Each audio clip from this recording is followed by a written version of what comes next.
Hello students, graph theory की video series में अब हम चर्चा करने वाले हैं एक दूसरे इंपॉर्टेंट टॉपिक के बारे में, दैट इज प्लानर ग्राफ। क्या होता है प्लानर ग्राफ? आइए डेफिनेशन से समझते हैं। A graph is said to be planar. एक पर्टिकुलर ग्राफ को प्लानर कब कहा जाएगा? If it can be drawn on a 2D plane. 2D plane मतलब किसी भी पर्टिकुलर प्लेन एरिया पर उसको बनाया जा सकता है। जाहिर सी बात है, सारे के सारे ग्राफ प्लेन पेपर पे ही हम बना रहे हैं, बट यहां पर कंडीशन क्या है? That no two of its edges intersects each other. कोई भी दो एजेस, दो या उससे ज्यादा या कम से कम एक भी एज एक दूसरे, दो एजेस एक दूसरे को यहां पर क्रॉस ओवर या इंटरसेक्ट नहीं करनी चाहिए। अगर हम ऐसा कोई भी ग्राफ बना पा रहे हैं या कोई भी ग्राफ हमको दिया गया है तो उस ग्राफ को इस कैटेगरी के बेसिस पर प्लानर या नॉन प्लानर ग्राफ की कैटेगरी में रखा जा सकता है। और नॉन प्लानर कब होगा? जाहिर सी बात है, if there is any cross over. ठीक है, तो यहां पर ये समझने वाली बात है कि सारे के सारे ग्राफ प्लानर होते हैं या सारे के सारे नॉन प्लानर होते हैं। क्या कोई ग्राफ प्लानर है या नॉन प्लानर है तो उसको प्लानर बनाया जा सकता है क्या? आइए इसको समझते हैं। जैसे कि अगर हम एक सिंपल पर्टिकुलर ग्राफ की बात करें, एक normal null vertex suppose A, this is the planar graph, क्योंकि यहां पर तो कोई एज है ही नहीं और यहां पर हम एज के कॉन्सेप्ट पर बात कर रहे हैं। ठीक है, तो this is the trivial graph, it is a kind of trivial graph. तो ट्रिवियल ग्राफ की कैटेगरी में क्या होता है? There is only a single vertex. तो ये तो अपने आप में प्लानर ही हुआ। ठीक है, आगे बढ़ते हैं, थोड़ा सा और कॉम्प्लेक्स करते हैं। क्या दो वर्टेक्स को लेकर के कोई एक ग्राफ कंप्लीट प्लानर होगा? आप जाहिर सी बात है, अगर ये दो पर्टिकुलर मेरे पास वर्टेक्स हैं, वर्टेक्स नंबर ए बी, और ये कनेक्टेड है थ्रू द एज 1, तो क्या ये प्लानर है? जी हाँ, ये प्लानर है। कोई और भी वर्टेक्स एजेस इसमें इंट्रोड्यूस हो सकती हैं, 1 2 3 4 5, कितने भी नंबर ऑफ एजेस को हम इनके बीच में इंट्रोड्यूस कर सकते हैं। सेल्फ लूप भी अपने आप में बेसिकली प्लानर ग्राफ को ही रिप्रेजेंट करते हैं, क्योंकि सेल्फ लूप इस तरह से बन जाएगा, इस तरह से बन जाएगा। कोई भी सेल्फ लूप को आप इस तरह से कट करके बनाएंगे तो जाहिर सी बात है इसको वापस से इस कैटेगरी में रखा जा सकता है, यानी इस तरह से भी ड्रॉ किया जा सकता है। ठीक है, तो दो वर्टिसेस को लेकर के भी एक प्लानर ग्राफ बन गया। ठीक है, थोड़ा सा आगे बढ़ते हैं। 3 वर्टिसेस की बात करें, 3 वर्टिसेस को लेकर के अगर हम कनेक्टेड ग्राफ बनाएं तो that is A B C, this is the planar graph. एक एज को अगर हम और भी इंट्रोड्यूस कर देंगे between A and B and C तो it will be a planar graph. But अगर हम इसको ऐसे इंट्रोड्यूस कर देंगे तो इसका कोई लॉजिक नहीं है। ठीक है, अननेसेसरली हम एज नंबर 1 एंड 2 को इस एज नंबर 3 से क्रॉस ओवर करा रहे हैं, जबकि हम इसको यहां से इजीली ड्रॉ कर सकते हैं without the crossing over this. ठीक है, तो idea behind the planar graph is, अगर कोई नॉन प्लानर ग्राफ अगर आपको दिया गया है तो उसको पहले प्लानर बनाने की कोशिश करिए, मतलब उसके जितने भी क्रॉस ओवर्स दिए गए हैं उनको हटाने की कोशिश करिए। अगर आप इसको हटा पा रहे हैं then this particular graph is a planar graph. ठीक, अब यहां पर एक क्वेश्चन आता है निकल करके कि क्या हम हर एक ग्राफ के साथ ऐसा ही कोशिश करते रहेंगे? ठीक है, कहीं जाकर के तो ये चीज रुकेगी ना, ये बेसिकली क्रॉस ओवर या कितने नंबर ऑफ वर्टिसेस ऐसे हैं, क्या कोई ऐसा मैथमेटिकल फंडा है जिसके बेसिस पर हम ये देख करके बता पाए कि ये ग्राफ तो भाई इस पर्टिकुलर या तो प्लानर ग्राफ में रहेगा या नॉन प्लानर ग्राफ की कैटेगरी में रहेगा? इसी के चलते बेसिकली कासिमिरी कुराटोवस्कीज, जो कि एक पोलिश मैथमेटिशियन थे जिन्होंने की ग्राफ थ्योरी में काफी काम किया है, उन्होंने प्लानरिटी को लेकर के 2 ग्राफ इंट्रोड्यूस किए हैं इस तरह से कि वो एक नॉन प्लानर ग्राफ है, उससे कम ग्राफ जितने भी हैं वो सारे के सारे प्लानर रहेंगे। यानी उन्होंने मिनिमम 2 ऐसे ग्राफ को इंट्रोड्यूस किया है जो कि बेसिकली नॉन प्लानर की कैटेगरी में है और जो बेसिकली फाउंडेशन क्रिएट करते हैं। एक फंडामेंटली बहुत इंपॉर्टेंट डिस्कशन उन्होंने बेसिकली बनाया है अपनी उन 2 पर्टिकुलर ग्राफ को लेकर के। तो आइए बिना देर किए कुराटोवस्कीज के उन दोनों ग्राफ को समझते हैं। वन बाय वन दोनों ग्राफ को समझेंगे। पहले हम एक ग्राफ को समझते हैं, फिर दूसरे ग्राफ को समझेंगे, और वो दोनों ग्राफ बेसिकली अपने आप में एक थ्योरम को लेकर के आते हैं। तो बिना देर किए उस पहली थ्योरम को पढ़ते हैं और फिर हम आगे इसको कंटिन्यू करते हैं। आइए कुराटोवस्कीज के पहले ग्राफ को समझते हैं। थ्योरम क्या कहती है? थ्योरम कहती है कि the complete graph with 5 vertices is non planner. हम यहां पर कंप्लीट ग्राफ की बात कर रहे हैं, कंप्लीट ग्राफ विद 5 वर्टिसेस यानी K5 की बात कर रहे हैं। यानी कुराटोवस्कीज ये बोल रहे हैं कि K5 will be the first non planar graph according to the research which is done by the Kuratowski's. अब K5 के लिए बोला गया तो पहले जरा ट्राई कर लेते हैं कि K1, K2, K3, K4 क्या नॉन प्लानर है या प्लानर है। आइए देख लेते हैं। तो K1 की बात करें तो K1 में यानी एक ही वर्टेक्स होगा। तो एक ही वर्टेक्स में हम अभी भी डिस्कस कर चुके थे कि नॉर्मल एक वर्टेक्स होगा, कोई भी एज होगी नहीं। मान लीजिए अगर एज होती भी है तो लूप के फॉर्म में होगी। ठीक है, लूप के फॉर्म में होगी तो लूप को आप इस तरह से भी बना सकते हैं, दूसरा लूप ऐसे, तीसरा लूप ऐसे, N number of loops can be form. ठीक है, हालांकि हम यहाँ पर क्योंकि सिंपल ग्राफ की बात कर रहे हैं तो पैरेलल एज और मल्टीपल पैरेलल एज और लूप्स के कॉन्सेप्ट को हम यहाँ पर थोड़ा सा अवॉइड करके चल रहे हैं। ठीक है, बट स्टिल हम यहाँ पर अब K2 को देखते हैं, यानी 2 वर्टेक्स हैं हमारे पास और कंप्लीट ग्राफ की बात कर रहे हैं तो यानी दोनों वर्टिसेस एक दूसरे के साथ कनेक्शन रखेंगे। डेडिकेटेड कनेक्शन रखेंगे, यानी इस वर्टेक्स का इसके साथ कनेक्शन है और इसका इसके साथ कनेक्शन है, vertex number A and B. तो क्या ये प्लानर ग्राफ है? जी हाँ प्लानर ग्राफ है, क्योंकि किसी भी तरह की एजेस का यहाँ पर क्रॉसओवर है ही नहीं, क्योंकि सिंगल एज है। ठीक है, K3 की बात कर लें, क्या K3 यानी 3 vertices A, B and C, क्या ये प्लानर ग्राफ है? A का कनेक्शन इसके साथ हो गया, A का कनेक्शन इसके साथ हो गया, B का कनेक्शन इसके साथ हो गया, तो this is the complete graph which is the planar graph. K4 की बात कर लेते हैं, K4 में 4 वर्टिसेस होंगे A, B, C and D, और चारों आपस में कनेक्ट होंगे, तो A to B, A to D, A to C, ठीक है, B to D, B to C। अब B to C अगर हम यहां से लेकर के आएंगे तो there will be a crossover. हमें कोशिश करना है कि इसको नॉन प्लानर बनाने, हमें इसको कोशिश करना है, माफ कीजिएगा, कि प्लानर बनाना है, तो B को इस तरह से लेकर के भी C के साथ कनेक्शन दिया जा सकता है। ठीक है, एंड देन B का कनेक्शन सबके साथ हो गया, A का सबके साथ हो गया, C का कनेक्शन A के साथ हो गया, B के साथ हो गया, एंड देन D के साथ, और D का कनेक्शन तो ऑलरेडी मेड हो गया।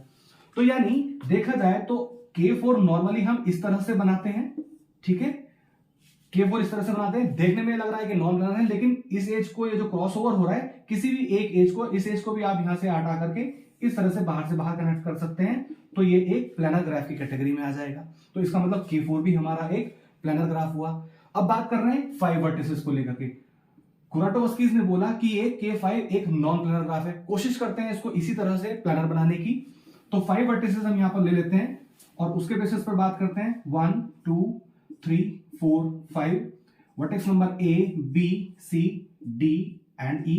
A को कनेक्ट करते हैं 1 के साथ, इसके साथ, इसके साथ और इसके साथ, अभी तो कोई भी दिक्कत नहीं आई। ठीक है, B की बात करते हैं, B का A के साथ कनेक्शन हो गया, B का C के साथ कनेक्शन हम बाहर से बना सकते हैं to avoid the crossovers. B का E के साथ कनेक्शन हो गया, एंड देन B का D के साथ कनेक्शन बना सकते हैं without crossing over this particular edge. ठीक है, तो B का कनेक्शन सबके साथ हो गया। C की बात कर लें, C का कनेक्शन A के साथ हो गया है, B के साथ हो गया है, D के साथ हो गया है, अब E के साथ हम नहीं बना सकते।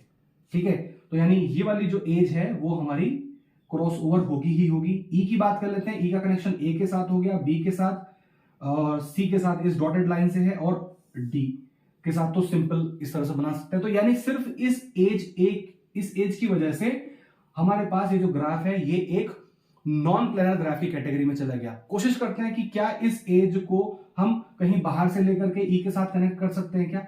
आइए देखते हैं। C को अगर हम यहां से कनेक्ट करने की कोशिश करने लगे ऐसे करके, तब भी यहां पर एक क्रॉसओवर होगा। ऐसे लेकर के आ रहे हैं तो भी एक क्रॉसओवर यहां पर बन जा रहा है। ठीक है, तो ये नहीं कर सकते हैं, ये भी नहीं अलाउड है। ठीक है, और किसी तरह से बाहर से यहां से लेकर के आने की भी सोचे तो भी ये क्रॉसओवर हो जा रहा है। ठीक है, तो यानी एक ही पर्टिकुलर एज की वजह से ये पूरा ग्राफ जो है वो नॉन प्लानर ग्राफ की कैटेगरी में चला गया। ठीक है, तो कुराटोव्स्की ने यही बोला है कि K5 जो कि 5 वर्टिसेस से मिलकर बनता है और वो कंप्लीट ग्राफ है, वो एक नॉन प्लानर ग्राफ होगा in the terms of the vertices.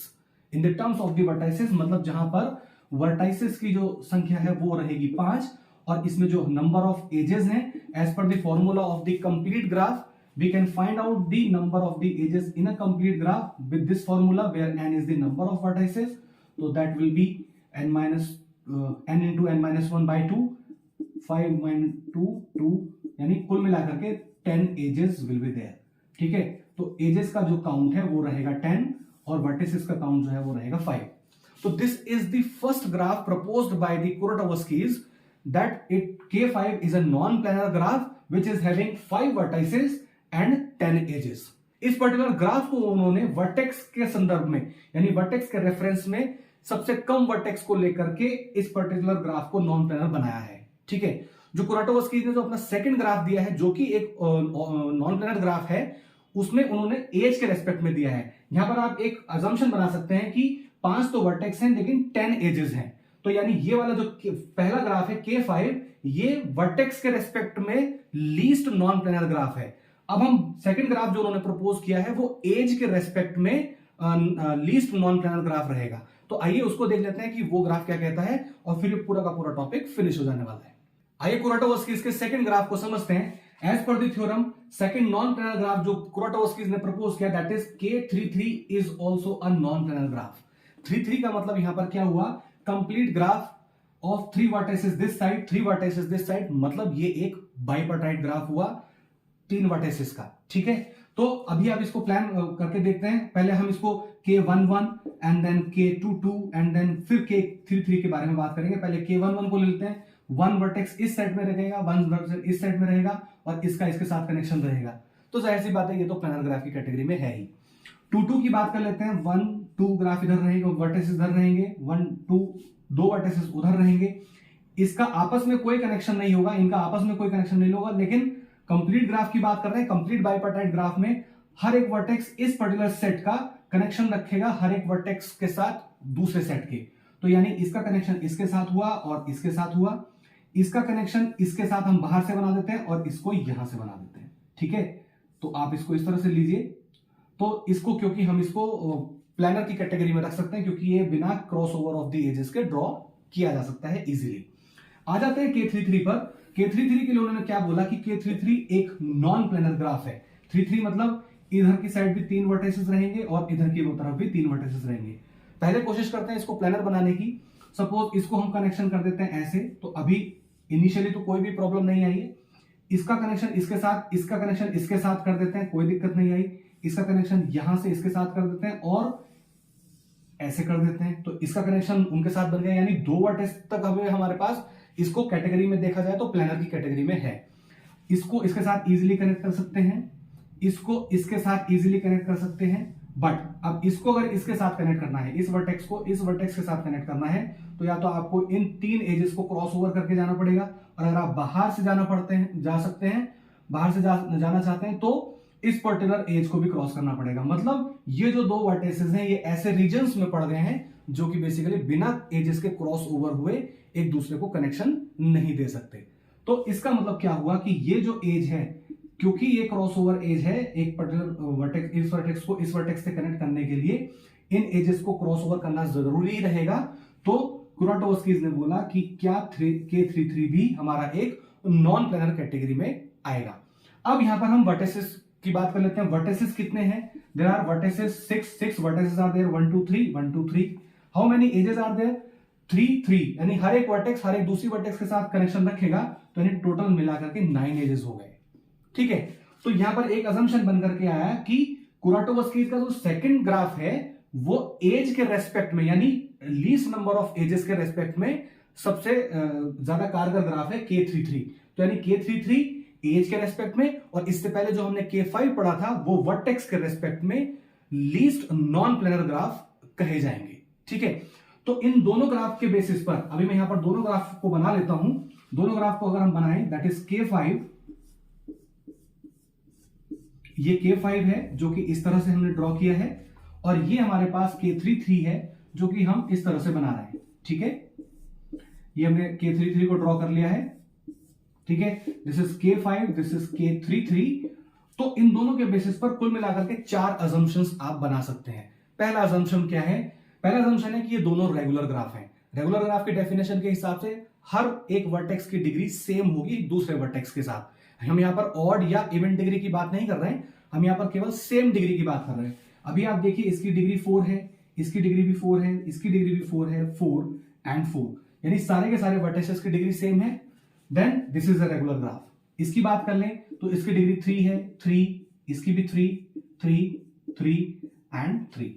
तो पहला असम्पशन निकल करके आया कि बोथ ग्राफ्स, ठीक है, both graphs will be regular. ठीक है, second are both are non planar. जाहिर सी बात है दोनों ही नॉन प्लानर है। ठीक है, बोथ आर नॉन प्लानर। ठीक है, तीसरा असम्पशन इसके बेसिस पर क्या आया है? जब आप इनको प्लानर बनाने की कोशिश कर रहे थे तो आपने देखा था कि सिर्फ इसमें भी इस एज की वजह से, यानी अगर मैं इसको डॉटेड एज बना देता हूं, इस एज की वजह से, और लास्ट में इस वाली एज की वजह से, इधर वाले ग्राफ में इस एज की वजह से ये प्लानर बनते बनते रह गया।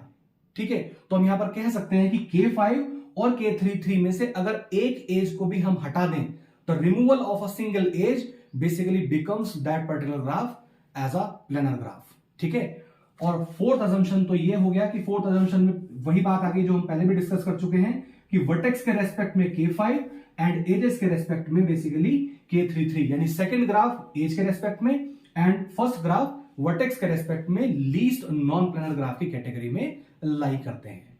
ठीक है, तो आई होप कि आपको प्लानर ग्राफ का फंडा पूरी तरह से क्लियर हुआ है। आगे आने वाले टॉपिक्स के लिए प्लानर ग्राफ को समझना बहुत ज्यादा इंपॉर्टेंट है। आगे हम पढ़ने वाले हैं ग्राफ की कलरिंग को, कॉर्मेटिक नंबर को, तो देखते हैं कि वो किस तरह से काम करते हैं और उसमें प्लानर ग्राफ का क्या सिग्निफिकेंस है। आई होप कि आपको प्लानर ग्राफ का टॉपिक पूरी तरह से क्लियर हुआ है। Thank you so much.